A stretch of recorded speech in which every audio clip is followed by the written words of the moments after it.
mengenai kondisi saat ini yang berkaitan dengan kekristenan.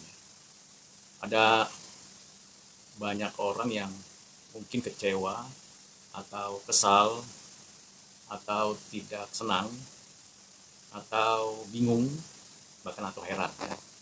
Mengapa? Karena ada yang pindah keyakinan, kepercayaan dan menjadi viral di mana-mana. Jadi mereka yang pindah agama, pindah kepercayaan, pindah keyakinan menjadi viral. Lalu bagaimana respon orang Kristen atas kondisi seperti itu? Respon orang Kristen terhadap situasi atau kondisi di mana ada orang yang mengaku beragama Kristen lalu pindah-pindah agama, pindah kepercayaan. Banyak orang yang sudah merespon tentang fenomena pindah kepercayaan, fenomena pindah keyakinan. Hal yang bisa saya tanggapi, pertama, setiap orang punya kebebasan untuk memilih kepercayaan, keyakinan, keagamaannya.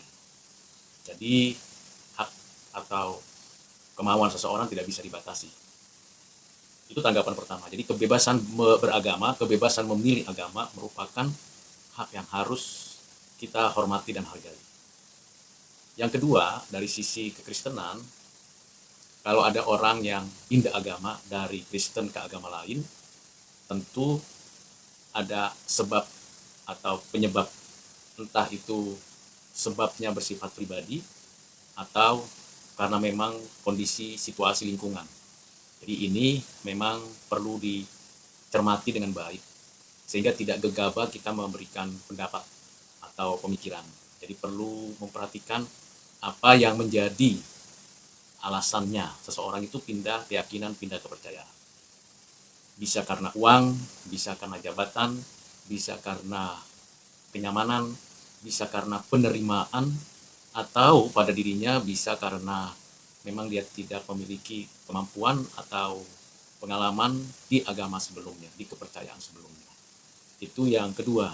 Jadi perlu kita memperhatikan reasonnya, alasannya yang logis atau alasan yang emosional. Yang ketiga, dari sisi kekristenan, kita juga mesti memperhatikan bahwa di dalam seluruh ajaran Alkitab, setiap orang secara individu maupun secara komunal, keseluruhannya adalah bagian dari keseluruhan masyarakat, keseluruhan umat Tuhan. Jadi kalau ada seseorang itu pindah keyakinan, kepercayaan, itu bisa jadi dia merupakan keputusan pribadi, bukan keputusan komunal, bukan keputusan kelompok atau grup atau keluarganya. Jadi kita harus mencermati, menghargai itu. Yang ketiga, yang keempat ya. Yang keempat, mengapa orang bisa pindah-pindah keyakinan, kepercayaan dari Kristen ke agama kepercayaan lain, dari pemikiran Alkitab dan pemikiran pengajaran Alkitab, bahwa memang semua ciptaan pribadi yaitu manusia adalah gambar rupa Allah yang diciptakan Tuhan Allah.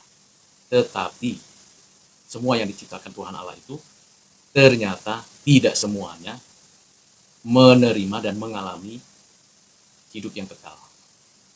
Tidak semua yang diciptakan Tuhan akan selama-lamanya ada dan diterima oleh Tuhan.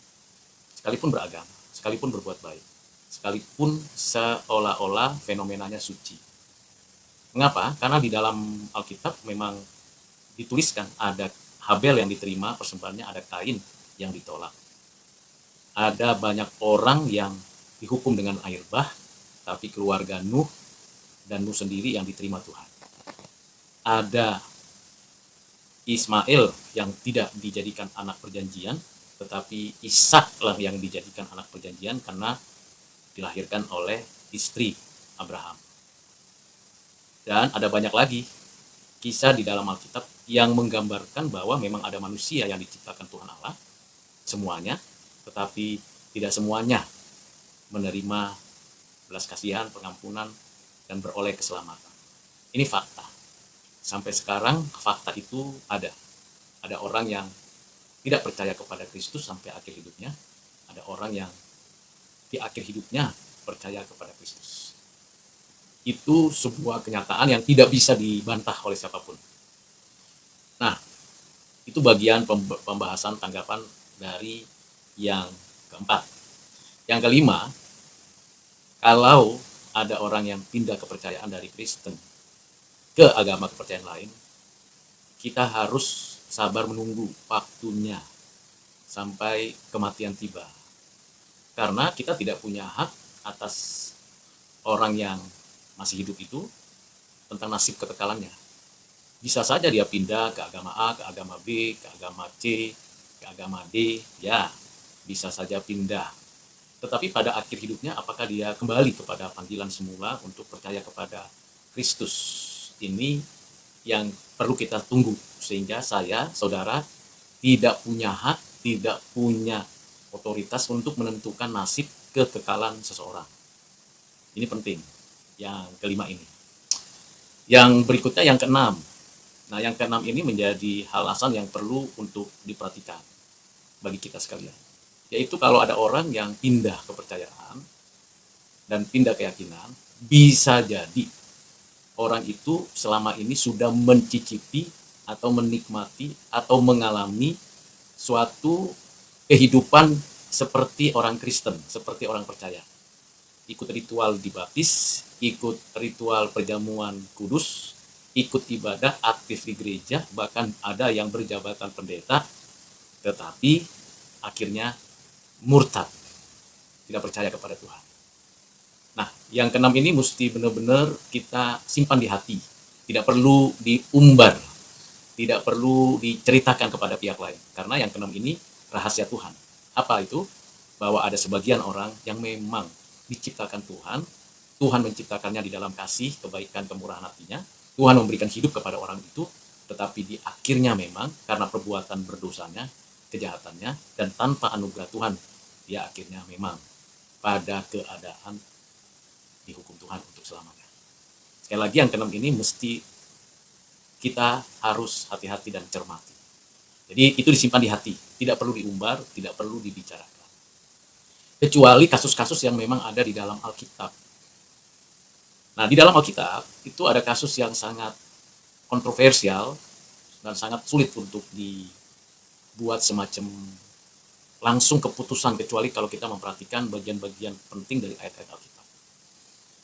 Tuhan, anak Allah yang inkarnasi, menjadi manusia pada waktu usia sudah genap 30 tahun, lalu ia memanggil murid-murid. Tuhan sendiri yang memanggil murid-muridnya menjadi rasulnya, dan sebagian besar menjadi pengikutnya. Tidak semua menjadi rasulnya, tetapi yang menjadi rasulnya ditentukannya sendiri. Di antara banyak orang yang mengikuti pembelajaran dari khotbah, dari perumpamaan, dari perenungan, dari pelayanan-pelayanannya, ada 12 murid yang dijadikannya sebagai murid yang spesial, yang nantinya kita belakangan akan menerima, mengakui, dan meyakini bahwa itu adalah yang disebut para rasul. Nah, yang menarik, yang menjadi kesulitan dan kesukaran kita ialah ketika kita membandingkan murid-murid yang ada. Mengapa? Karena murid-murid yang ada, kalau kita perhatikan, itu punya keunikan dan punya pengalaman bersama Tuhan beragam. Mulai dari Simon Petrus, Andreas, Yohanes, Yakobus, Matius Lewi, dan yang terakhir adalah misalnya Yudas Iskariot. Nah, dalam pelayanan 3,5 tahun itu tentunya mereka semua sama-sama pernah belajar, pernah mengalami apa yang disampaikan, diajarkan oleh Tuhan Yesus. Karena ada kadangkala private pengajaran terhadap para rasul. Jadi ada pengajaran untuk publik, ada pengajaran untuk kelompok murid, dan ada pengajaran untuk 12 rasul. Nah, khusus untuk Yudas Iskariot dan Petrus, ini yang kontroversial. Walaupun ada lagi yang lain yang tidak terlalu signifikan untuk dikaitkan dengan satu keputusan etis dan keputusan pribadi berkaitan dengan hidup seseorang itu. Nah, bagaimana kita bisa melihat? 3,5 tahun Rasul Petrus dan Yudas Iskariot sama-sama belajar tentang kerajaan Allah, belajar melayani sesama, belajar untuk mengikuti Tuhan Yesus, bahkan dilatih, diutus berdua-berdua untuk memberitakan Injil kerajaan Allah. menyaksikan sendiri bagaimana Tuhan menyatakan mujizatnya, menyatakan tanda-tanda kenabiannya, dan tentu bisa lihat apa yang dilakukan Tuhan Yesus dan mengalami sendiri. Misalnya berkaitan dengan adanya paling tidak 3 orang yang dihidupkan kembali oleh Tuhan Yesus. Lazarus, anak muda orang dari kota Nain, kemudian anak dari seorang perwira. Juga memberi makan 5.000 orang ditambah dengan 12 bakul sisanya, tambah dengan 4.000 orang. Banyak mujizat yang dilakukan Tuhan, dan Yohanes, Petrus, Yakobus, Andreas, Yudas Iskariot, dan Thomas, dan semua murid-muridnya ikut menyaksikan. Nah, yang menjadi pertanyaan banyak orang pada saat terakhir, Tuhan sudah memberikan sebuah peringatan kepada 2 pihak, yaitu 2 contoh, 2 pribadi, yaitu Petrus dan Yudas Iskariot. Nah, ketika bicara tentang Petrus, Tuhan mengatakan, aku berdoa untukmu, bahwa nanti juga kamu akan menyangkalku sampai 3 kali. Dan itu terjadi pada waktu menjelang atau sebelum hari penyalipan, hari penderitaan. Itu yang dinyatakan Tuhan di dalam 4 Injil kepada Petrus. Petrus dari awal mengatakan, tidak mungkinlah saya menyangkal guruku, rabiku, saya akan patuh. Tapi kenyataannya Simon Petrus melakukannya sampai memang 3 kali sebelum ayam berkokok. Jadi apa yang dikatakan Tuhan kepada Petrus terjadi. Yang menarik dan yang menjadi bahan perenungan kita adalah seorang Yudas Iskariot. Dia pernah memegang keuangan pelayanan Yesus. Entah dari mana, uang itu pastinya dikumpulkan dari pelayanan untuk pelayanan. Ya, seolah-olah pada konteks saat ini dia adalah seorang bendahara pelayanan, seperti itu. Jadi saudara coba direnung-renungkan, ini bukan berarti kalau ada orang yang memegang bendahara pelayanan mestinya seperti pola pikir atau tindakan seperti Yudas Iskariot. Tidak demikian. Hanya memang ketepatan Yudas Iskariot bertindak seolah-olah dia menjadi bendahara pelayanan Yesus. Di antara banyak orang yang ikut terlibat pelayanan Yesus, tentu ini menjadi sesuatu yang perlu untuk pelayanan. Tetapi yang menjadi pertanyaannya adalah ketika Yudas melakukan satu tindakan yang di luar dugaan para murid. Mengapa? Karena sebelum Yesus di Taman Getsemani berdoa, sebelum terjadi penangkapan dan pengadilan, ternyata apa yang terjadi? Yang terjadi adalah Yudas menjual Yesus. Mengapa demikian? Ya, kalau dari sisi pengetahuan dan pengalaman, seharusnya kan memang Matius Lewi yang dijadikan bendahara pelayanan. Hanya tidak ada catatan, tidak ada tertulis dalam teks, mengapa Yudas Iskariot seolah-olah menempatkan diri sebagai bendahara pelayanan. Tidak ada dalam teks. Tidak ada juga catatan yang menelusurinya, alasannya seperti apa, tetapi memang sudah terjadi demikian. Nah, kita kembali kepada Yudas. Pada waktu semuanya sedang mempersiapkan Paskah, mempersiapkan untuk pelayanan, apa yang dilakukan oleh Yudas? Yaitu menjual gurunya. Sebenarnya dijualnya seperti apa ya? Bukankah Yesus itu bukan budak? Jadi jual beli manusia itu kan sebenarnya, kalau dia budak seseorang, Yesus bukan budaknya siapa-siapa karena dia rabi, dia bukan berada di bawah tuannya siapa di atas, tidak. Dia seorang pemimpin dari murid-muridnya, seorang yang berharga, bermartabat. Tentu apa yang dimaksud dengan menjual Yesus? Yaitu informasi sebenarnya. Informasi di mana sebenarnya Yesus itu berada. Apa yang Yesus lakukan dan bagaimana menangkapnya. Siapa yang menangkap? Nah, ini menjadi menarik. Bukan tentara Romawi yang menangkap.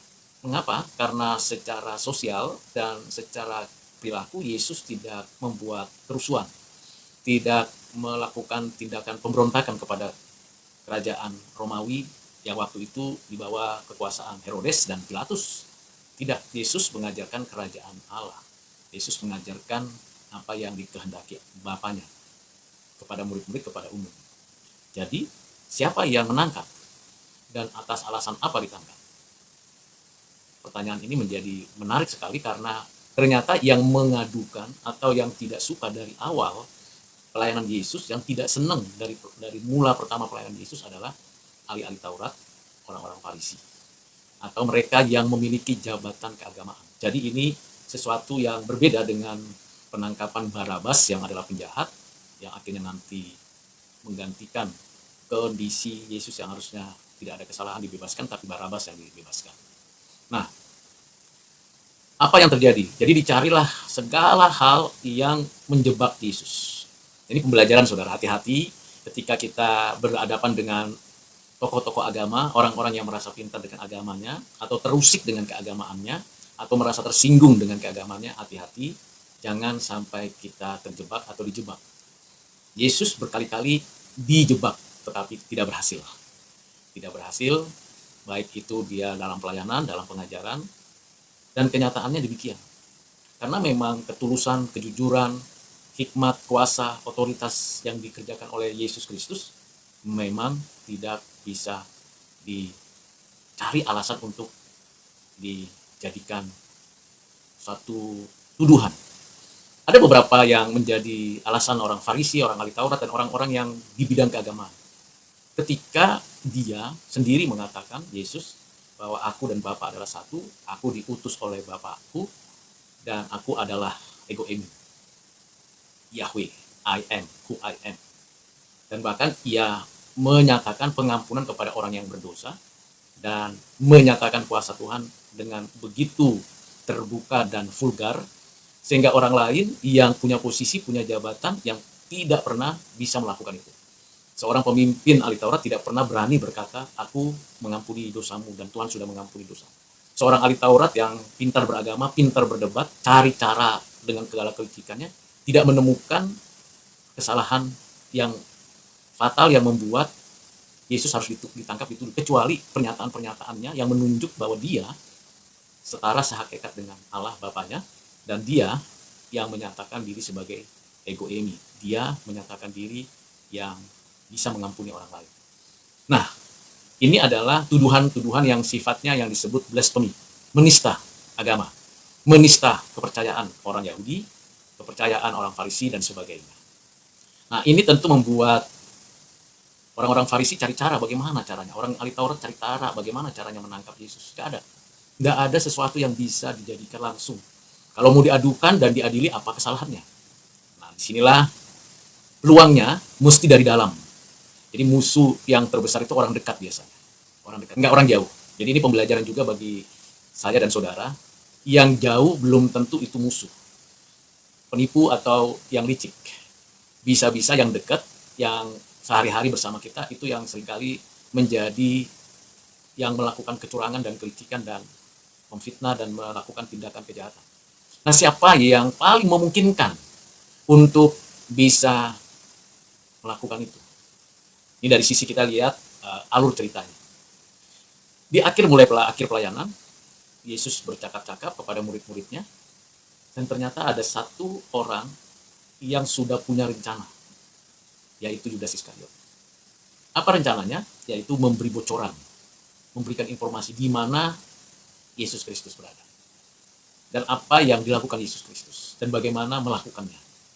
Dan ini menjadi sangat serius, tetapi Yudas Iskariot meminta sebuah bayaran hasil dari informasi itu yang disebut dengan dijual, dan akhirnya 30 uang perak diterimanya. Apa yang terjadi? Yesus tahukah dengan peristiwa itu? Tahu. Yesus mengatakan, apa kepada siapa roti ini bersama dicelupkan, mereka lah, dialah yang menjualku, dialah yang menggadaikanku, dialah yang menggantikanku dengan uang sekian, kira-kira begitu. Wah, ini kan kenapa Yesus tidak mendoakan Yudas Iskariot misalnya, tapi Yudas Iskariot dibiarkan begitu saja. Karena pastinya Tuhan adalah Tuhan yang Maha Tahu. Dalam keadaan keilahiannya dia tahu siapa Yudas Iskariot dari semula. Dari semula Tuhan Yesus tahu siapa Yudas Iskariot. Dan yang menjadi paradoksnya, dari semula dia dipilih jadi murid dan dijadikan rasul dan mencicipi dan menikmati segala pelayanan yang dikerjakan Kristus. Ini menjadi sesuatu yang tidak mudah untuk kita cerna dengan cepat, ambil keputusan sendiri. Nah, apa yang dilakukan oleh Tuhan terhadap Yudas? Silakan. Pembiaran dan pembebasan. Jadi kalaupun engkau melakukan hal yang jahat itu adalah tindakanmu dengan sadar dan dengan memang kamu lakukan seperti itu. Jadi di pihak luar memang sudah ada strategi bagaimana caranya menjebak Yesus, tapi gagal terus. Walaupun sudah ada statement-statement, pernyataan-pernyataan dari apa yang dikatakan Tuhan untuk bisa menaikkan posisi Yesus sebagai yang tertuduh melakukan pelecehan agama atau penistaan kepada Allah. Ini bisa menjadi sebuah satu tuduhan yang penting. Tetapi di pihak lain, di dalam kelompok murid-murid para rasul, ada seorang yang perilakunya tidak terlalu begitu tampil terlihat kecuali di akhir-akhir pelayanan Yesus. Karena di awal-awal pelayanan Yesus yang tampil terlihat begitu antusias Yakobus dan Yohanes, dan bahkan dihadirkan juga ibunya mereka untuk menunjukkan siapa yang lebih utama di antara Yakobus dan Yohanes, siapa di kanan dan siapa di kiri. Bahkan sebagai juru bicara seolah-olah demikian, Petrus selalu memberikan respon cepat terhadap apa yang dikatakan dilakukan oleh Tuhan Yesus. Dan Yudas hampir tidak tercatat di awal-awal pelayanan bagaimana dia berespon, bertindak, berperilaku. Tetapi menjelang akhir, Yudas menjadi sesuatu yang bisa kita katakan kalau tiba-tiba muncul sosok Yudas ini, membuat kita terheran-heran. Kok bisa ya? Misalnya, ketika kita berkumpul bersama, orang itu diam, tenang, tidak pernah berbuat yang rame, yang buat kegaduhan, segala macam. Tiba-tiba menjelang satu tindakan yang penting, dia muncul dengan mengkhianati gurunya. Ini kan sesuatu yang sangat di luar dugaan para murid. Tetapi Tuhan Yesus tahu. Itu sebabnya ketika malam itu Tuhan mengatakan, lakukan menurut yang kau mau. Artinya Tuhan sudah memberikan juga peringatan bahwa sampai 3 kali bahkan sampai 4 kali bahwa nanti dia akan mengalami penderitaan sebelum naik ke atas bukit untuk menyerahkan nyawanya di atas kayu salib sebagai korban persembahan penebus penghapus dosa umat pilihannya. Nah, setelah itu apa yang terjadi? Yudas melakukan negosiasi, melakukan suatu transaksi, akhirnya dia kumpul uang 30 uang perak. Apa yang terjadi? Yesus dan murid-muridnya berdoa di Taman Getsemani. Taman yang indah, taman yang penuh dengan ketenangan, taman yang membutuhkan sebuah kehadiran yang begitu mulia. Dan bisa jadi mereka sudah terbiasa berdoa di sana, bahkan ada sab doanya Yesus dengan kemudian ada murid-murid yang lebih dekat dengan Yesus, kemudian ada murid-murid yang lain. Namun di manakah Yudas? Ini menjadi menarik. Setelah selesai doa Yesus di Taman Getsemani, terlihat langsung sepasukan, bukan tentara Romawi tapi orang tentara dari Mahkamah Agama menanyakan kemungkinan orang itu apakah karena malam, apakah karena memang orang ini baru saja tahu siapa Yesus, atau memang perlu memastikan bahwa ini adalah Yesus yang dimaksud oleh Yudas. Maka ditanya siapakah Yesus, lalu ada kode, diciumlah Yesus oleh Yudas. Ciuman itu menjadi ciuman sebagai ciuman pengkhianatan terhadap guru. Guru dijual, guru dikhianati. Dan apa yang terjadi? Yesus ditangkap dan dipenjarakan untuk diadili tanpa pengacara, diadili tanpa ada bukti kesalahan, diadili untuk dinyatakan bersalah walaupun tanpa ada kesalahan. Apa yang terjadi pada diri Yudas? Yudas mengetahui dan mulai menyadari bahwa kenapa saya seperti itu? Saya kenapa menjual guru? Jadi ada satu kegelisahan. Biasa kalau orang jahat, orang berbuat dosa itu kan selalu ada kesadaran dan kegelisahan, saudara. Jadi tidak ada orang yang berbuat dosa, berbuat jahat itu nggak sadar. Seperti orang terhipnotis, tidak. Kalau saya dan saudara berbuat dosa, kita sadar kalau kita berbuat dosa.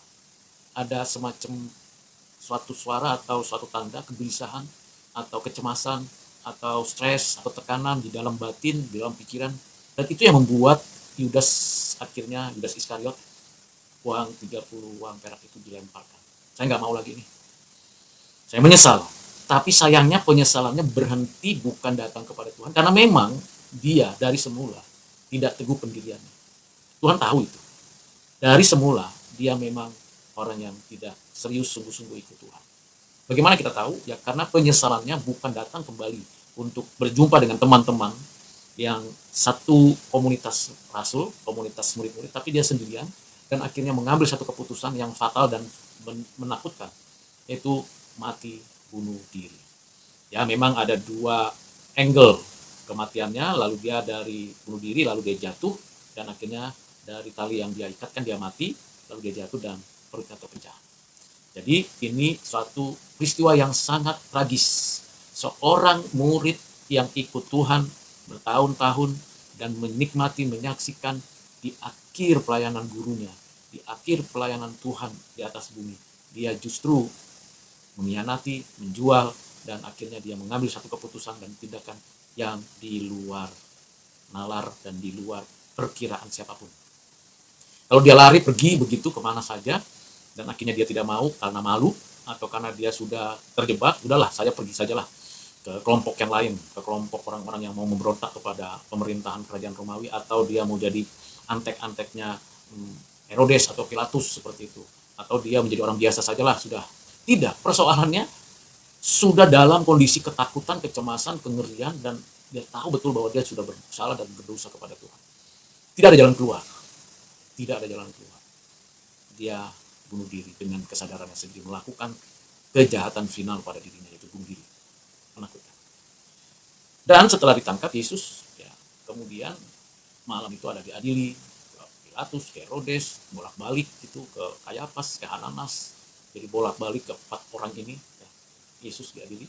Dan di antara itu Petrus, seorang yang sangat vokal dan sangat cepat berespon terhadap apapun yang dialami, dilakukan, dikerjakan oleh Tuhan Yesus. Dia berjumpa dengan beberapa orang dan berkata, aku tidak mengenal Yesus, aku tidak percaya, aku tidak bagian dari sana. Dia menyangkal Yesus sampai 3 kali. Dia teringat itu. Lagi-lagi apa yang sudah disampaikan Tuhan kepada Petrus, dia ingat. Dan Petrus apa yang dilakukan? Setelah itu dia kabur, dia lari. Bahkan dia lari, kemana larinya? Dari Golgota ke pantai Genesaret. Dalam perjalanan pelariannya kita tidak tahu apa pergumulan batinnya, tidak ada catatan, tapi yang pasti setelah kebangkitan Yesus, Yesus menjumpai Petrus di pinggiran danau, sedang menjadi nelayan kembali. Ya, kalau dari sisi kemanusiaan, tindakan Petrus ini tindakan yang normal-normal saja. Ya biasa, kalau sudah pimpinannya ditangkap, dia akhirnya tidak punya lagi pegangan, tidak punya lagi sesuatu yang bisa diharapkan, ya dia kembali kepada pekerjaannya semula. Itu normal, biasa. Yang tidak biasa itu Judas Iskariot. Kenapa dia tidak kembali kepada pekerjaannya semula atau aktivitasnya semula, tapi justru dia bunuh diri. Jadi 2 tindakan yang berbeda. Yang satu duniawi, alamiah, bahwa Petrus menyangkal Yesus dan kemudian dia sadar bahwa dia berdosa kepada Tuhan, lalu dia melarikan diri dari komunitas murid-murid atau komunitas orang-orang yang di sekitar yang mengenal dia pergi kembali ke tempat pekerjaan. Itu biasa, normal-normal saja. Tetapi Yudas tidak, langsung bunuh diri. Jadi saudara lihat, selagi masih ada kehidupan, masih ada kesempatan untuk bertobat dan kembali kepada Tuhan. Kalaupun bisa bertobat dan kembali kepada Tuhan, itu anugerah. Di mana perbedaannya? Yesus sudah terlebih dahulu berdoa untuk Petrus, bahwa Petrus pada akhirnya tidak terhilang. Yesus justru berdoa atau mengatakan kepada Yudas, lakukan apa yang kau rasa benar atau rasa baik, silakan, pembiaran. Dari sini kita bisa mengatakan bahwa pembelajarannya, orang yang ikut Tuhan pada akhirnya di dalam ke akhir hidupnya akan dilihat teruji. Apakah orang ini sampai akhirnya bisa setia kepada Tuhan dan kembali kepada Tuhan, kalaupun pernah sampai jatuh terperosok sangat dalam, tapi karena anugerah dan kasih karunia Tuhan dia ditarik kembali, atau memang orang ini dari semula adalah orang yang ikut-ikutan Tuhan, walaupun mengalami dan mengikuti cara-cara keyakinan, kepercayaan kepada Tuhan, tetapi pada akhirnya terbukti bahwa orang ini bukan orang pilihan. Nah dari sini, saudara yang kasih dalam Kristus, kita bisa melihat bagaimana Tuhan menunjukkan itu kepada kita. Bukan berhenti di situ saja. Bukan berhenti di situ saja. Mengapa? Karena setelah memang Petrus mengkhianati, menyangkal Yesus 3 kali, dan Yudas menjual Yesus, dan keputusan mereka berdua, kemauan mereka berdua, ada yang bunuh diri dan ada yang melarikan diri. Yang satu fatal, yang satu alamiah, lumrah seperti itu, tetapi memang di hadapan Tuhan tindakan itu tidak benar. Namun yang satu sudah didoakan untuk nanti kembali karena memang dia orang pilihan, dan yang satu memang dibiarkan Tuhan. Nah setelah Yesus diadili, tidak didapati satu kesalahan apapun yang melanggar hukum kerajaan Romawi. Tidak didapati satu kesalahan apapun yang menjadikan Yesus itu melanggar hukum Taurat. Tidak ada kesalahan apapun, tetapi sudah diajukan menyatakan bahwa Yesus bersalah, dan bahkan kalau harusnya ada grasi sehingga bisa dibebaskan, namun yang dipilih oleh orang-orang yang tadinya mengeluhkan, meneriakan Yesus, tolonglah anak Daud kami dan sebagainya, sekarang meneriakan salibkan Yesus.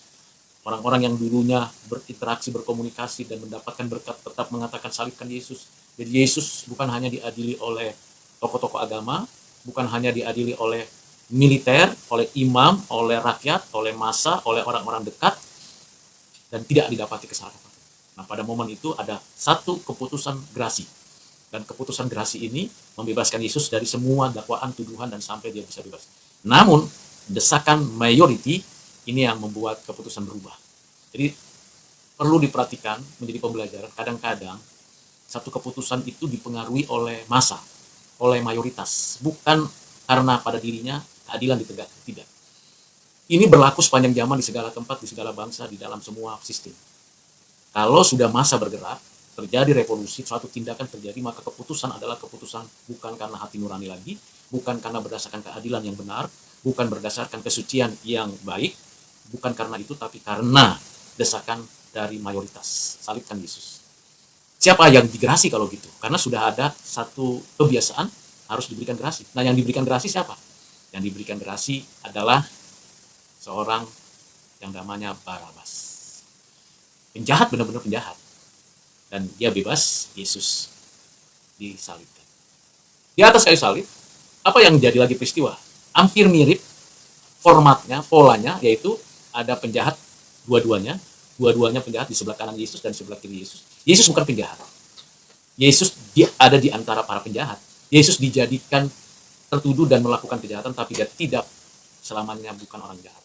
Dia hidup suci, hidup kudus sejak dalam kandungan sampai dia menyatakan itu. Dan tidak ada seorang pun yang seperti Yesus. Saya dan saudara ada di dalam Adam, kemanusiaan kita dalam keadaan berdosa. Kita membutuhkan pengampunan belas kasihan Allah untuk tidak dihukum Allah. Tetapi Yesus tidak demikian. Dia suci kudus dari dalam kandungan, kelahiran, pelayanan, kehidupannya. Tidak ada satupun yang menunjukkan bahwa dia adalah orang berdosa. Dia kudus. Tapi dia di antara para penjahat. Nah, yang menarik adalah di antara para penjahat ada yang berespon. Dua-duanya. Yang satu, tunjukkanlah kuasamu, otoritasmu. Bukankah selama ini sudah melayani, sudah menunjukkan kekuatan, kuasa, dan terlihat jelas. Tetapi tunjukkanlah, turunlah dari salib itu. Kira-kira begitu. Penjahat yang satu lagi mengatakan, Yesus kalau engkau datang sebagai raja, ingatlah akan aku. Apa yang terjadi? Ada dua orang yang berbeda. Yang satu ingin Yesus melepaskan dirinya, tidak lagi menanggung keberdosaan umat pilihannya, mati di atas kayu salib, kalau bisa gagal dan batalkan itu. Ini kan suara si jahat. Jadi seluruh rencana penebusan Yesus seolah-olah harus dibatalkan karena dia sebagai anak yang maha kuasa yang tidak taat. Tidak demikian, Yesus taat secara pasif sekaligus taat secara aktif. Karena dia adalah anak Allah. Dalam keadaan pribadinya dia taat pasif dan taat aktif. Keduanya itu nyata. Dan Yesus tidak menggubris, tidak menjawab, tidak memberikan apapun pernyataan kepada penjahat yang meminta atau kepada orang yang meminta, turunlah dari salib itu. Apakah Yesus tidak bisa melakukannya? Bisa. Mengapa tidak? Karena dia taat secara aktif menyerahkan nyawanya untuk menebus umat pilihannya.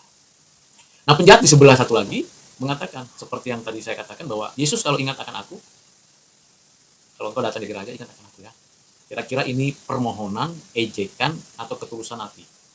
Kalau kita lihat kondisinya berada di dalam posisi yang sama, yaitu mengalami suatu tindakan penghukuman, maka penjahat ini benar-benar tulus dan dia mengatakan itu. Jadi selalu ada dua pihak di dalam dunia ini, yaitu sungguh sadar Tuhan berpihak kepadanya dan sungguh sadar dia tidak mau datang kepada Tuhan, tidak mampu dan tidak bisa datang kepada Tuhan. Jadi tidak ada tempat netral. Tidak ada tempat netral untuk mengikut Tuhan. Jika ia katakan iya, jika tidak katakan tidak. Lebih daripada itu dari si jahat. Dan penjahat ini, yang satu itu, menerima pernyataan Tuhan. Hari ini juga engkau bersama aku di Firdaus. Penjahat yang satu tidak dibicarakan apapun. Jadi sama. Persis polanya, Yesus berkata kepada Petrus, Petrus, aku berdoa untukmu. Memang iblis menampi seolah-olah kamu memang terjebak dan jatuhnya luar biasa, tetapi aku berdoa untukmu, dan akhirnya dia kembali menjadi seorang pemimpin di antara para rasul untuk memberitakan Injil Kerajaan Surga setelah kenaikan Yesus, setelah pada waktu turunnya Roh Kudus. Itulah Simon Petrus. Beda dengan Judas Iskariot. Demikian juga apa yang dilakukan oleh penjahat itu. Dia dengan keadaan yang sekalipun dia tidak mungkin bisa bebas dari hukuman itu, tapi penjahat itu menerima pengampunan, belas kasihan, dan bahkan jaminan keselamatan. Hari ini juga engkau bersamaku di Firdaus. Nah, dari apa yang menjadi penjelasan saya tadi, memberikan gambaran kepada kita bahwa memang yang poin kelima, keenam, mengapa seseorang itu bisa pindah agama dan pindah kepercayaan. Kalau masih ingat, ikuti apa yang saya sampaikan tadi di awal, bahwa ada yang diciptakan Tuhan. Ya, memang dia ditentukan untuk menerima keselamatan, tapi memang ada yang diciptakan Tuhan, diberikan segala berkat umum, anugerah, kebaikan, tapi pada akhirnya dengan keputusan dan perbuatan jahatnya, dia berada dalam penghukuman kekal. Itu kenyataannya. Nah, saya sudah mengupas secara detail mendalam bagian ini, sehingga saudara bisa baca, pelajari lagi dalam kitab Injil, Matius, Markus, Lukas, Yohanes, dan dalam semua tafsiran para teolog, bapak-bapak gereja, dan orang-orang penting yang bernilai, yang memiliki otoritas di dalam menafsirkan Alkitab. Silakan dibaca ulang, dipelajari kembali apa yang menjadi peristiwa-peristiwa penting. Saya hanya mengantarnya. Jadi apa yang saya jelaskan itu adalah pengantar, bukan yang mendalamnya, karena yang mendalamnya itu perlu dikupas lebih luas lagi, lebih dalam lagi. Nah, dari 6 alasan mengapa kita tahu ada orang yang pindah-pindah agama, maka bagi orang Kristen sekarang tidak perlu kaget. Tidak perlu kaget, tidak perlu heran, tidak perlu bingung. Kok si Polan itu pindah? Kok si Polan itu tidak setia? Tidak perlu kaget, tidak perlu bingung, tidak perlu heran. Dulu pun saya sempat berpikir demikian. Bahkan ada rasa kebencian, kekesalan, kenapa orang itu begitu ya? Bukankah dia dari sekolah minggu diajari tentang Kristus, ikut lagi CD, belajar lagi firman Tuhan? Apa ya penyebabnya? Apakah pemimpin gerejanya atau jemaatnya atau orang lain yang melakukan itu? Kita tidak perlu cari tahu alasan yang sifatnya personal. Ya, kita nggak bisa menghakimi atau menghukum gerejanya kah, pendetanya kah, pastornya kah, atau siapapun di sekitarnya. Tidak. Orang itu sendiri memang ngambil keputusan dengan bebas. Jadi tidak perlu kaget, tidak perlu heran, tidak perlu bingung. Jadi saudara dan saya yang perlu adalah terus mengerjakan tanggung jawab kita sebagai orang percaya. Kita juga tidak perlu kaget, tidak perlu euforia yang berlebihan kalau ada orang yang memang ditentukan Tuhan untuk selamat, dia akhirnya dari agama kepercayaan sebelumnya lalu percaya kepada Kristus. Tidak perlu kaget, tidak perlu heran. Kenapa? Karena itu anugerah. Percaya kepada Yesus Kristus, menjadi pengikut Yesus Kristus itu anugerah. Bukan karena saya lahir dalam keluarga Kristen, bukan karena saya berkomunitas keluarga orang-orang Kristen, lalu saya otomatis jadi Kristen dan pasti saya dengan keyakinan dan ritual itu saya diterima Tuhan. Tidak. Saya, saudara, kita yang percaya kepada Kristus diterima Tuhan, ditarik oleh Tuhan itu karena anugerah, karena belas kasihan. Kalau kita mau hitung-hitungan berapa besar yang kita lakukan kepada Tuhan, kita malu. Bahkan kalau kita perhatikan orang yang tidak percaya kepada Kristus bisa jauh lebih baik perilaku, perkataan, tanggung jawab, tugas, pekerjaan. Mengapa kita tidak demikian? Betapa malu dan memalukan, bukan? Ini bukan berarti kita excuse, oh ya nggak apa-apa, yang penting kan kita selamat. Tidak. Saya dan saudara harus bertanggung jawab untuk kehidupan yang sudah diberikan Tuhan untuk lebih baik lagi. Better than. Jadi lebih baik lagi dari hari kemarin. Hari ini harus lebih baik dari hari kemarin. Hari esok harus lebih baik dari hari ini. Itu adalah suatu mentalitas kehidupan orang Kristen. Jadi sekali lagi, gak usah bingung, tidak usah heran, gak usah kaget kalau si Polan itu pindah. Berapa lama bertahannya? Kita diamkan saja. Tugas kita apa? Pekerjaan kita lakukan. Tugas kita apa? Beritakan Injil Yesus Kristus kepada banyak orang. Karena masih banyak orang pilihan yang belum kembali kepada Tuhan. Dari antara suku bangsa, bahasa, kelompok, komunitas. Masih ada banyak orang yang berada di kepercayaan, keyakinan, bahkan kelompok lain di sana yang menanti-nantikan berita kabar baik, berita Yesus Kristus itu menembus. Masih banyak. Kita tunggu saja. Dan tugas kita memberitakan Injil. Mereka akan menunggu berita itu dan mereka akan datang dan mereka akan mendapatkan anugerah itu. Karena itu saudara yang kekasih di dalam Kristus, mari kita perkuat iman kita. Bagaimana kita memperkuat iman kita? Tidak seperti pengalaman Petrus. Saya tidak mau di antara saudara punya pengalaman seperti Yudas Iskariot. Tapi kalaupun memang ada di antara pendengar yang seperti itu keputusan pribadi dan itu hak dia dan tanggung jawab dia untuk mendapat apa yang sudah Tuhan tentukan baginya. Nah, bagi saya dan saudara yang sungguh-sungguh percaya kepada Kristus, cinta kepada Tuhan, mari kita tumbuhkan iman kita. Bagaimana caranya? Ya seperti biasa, sebagai orang Kristen yang sungguh-sungguh selain ibadah, doa, baca firman, bekerja keras, berbagi dengan orang lain, dan bercerita kasih dengan orang lain, di dalam rumah, di luar rumah, dalam masyarakat, dalam segala situasi, perlu konsisten dan tetap setia di dalam kesetiaan Tuhan. Hari ini saya dan saudara bisa mengatakan amin, haleluya. Tapi besok bagaimana? Hari ini saya dan saudara bisa berteriak meminta syukur kepada Tuhan. Tapi besok bagaimana? Kita tidak bisa setia karena kepintaran, kehebatan, kemampuan saudara dan saya. Tidak bisa. Seberapa hebat dan pintarnya saya dan saudara, seberapa hebat dan kuatnya saya dan saudara membaca dogma, doktrin, dan sebagainya. Kalau kita bisa setia itu karena sungguh-sungguh kesetiaan Tuhan yang menopang memelihara iman kita. Karena Tuhan yang mengaruniakan iman, Tuhan juga yang menjaga memelihara iman kita. Dan iman itu timbul dari pendengaran akan firman Tuhan. Artinya bukan hanya dengar terus, dengar, tapi tidak melakukannya. Itu namanya fanatik dan munafik. Kita menjadi orang Kristen yang realistis. Jatuh ya ngaku jatuh, salah ya ngaku salah, tidak benar ya ngaku, lalu bertobat, lalu kembali lagi, lalu memperbaiki diri terus. Tidak ada yang sempurna. Saudara tidak akan pernah menemukan orang yang sempurna di bumi ini. Tidak akan pernah. Dimanapun Anda menuntut dan saya menuntut ada kesempurnaan pada si A, si B, si C, pada saat itu juga saya sedang menunjukkan ketidaksempurnaan saya. Karena nggak ada yang sempurna. Mau pendeta siapapun, sekali berapapun, mau dia paus, mau dia romo, mau dia pastor, mau dia orang yang lain, tidak ada yang sempurna. Yang sempurna hanya Tuhan. Kapan kita sempurna? Nanti kelak kita akan disempurnakan Tuhan pada waktu kedatangannya kembali. Jadi sekarang adalah masa penantian kedatangan Tuhan kembali. Kita akan melihat apakah kita sudah mengerjakan tugas tanggung jawab kita seperti emas, seperti perak, seperti kayu, seperti rumput, atau seperti jerami. Akan diuji dengan waktu. Itulah yang harus kita lakukan. Jadi saya dan saudara perlu terus-menerus memperjuangkan itu.